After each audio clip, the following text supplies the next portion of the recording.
على فكرة بس عنها، في الدول المتخلفة الجيران ما بدقوا على بعضهم من بعد الساعة 8 9 المساء، وإذا كان في شيء ضروري وبده يدق على جاره إجباري فبيجي بيدق على الخفيف، أو بيتصل فيه تليفون، أو بيحاول يدق الباب على مهلهم مشان ما يزعجهم، أكيد لأن بيكونوا نايمين أو سهرانين وإلى آخره.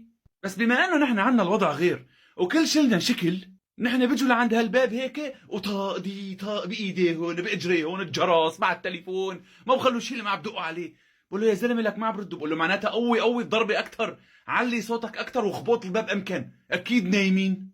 او مثلا ام الصيف تبعت ابنها بنصاص الليالي لعند ام عبده يطلع يدق عليه هون الباب، وبيطلع هالولد في اجره هيك طاقطي طاقطي على هالباب هيك اخر شيء بيفتحوا له.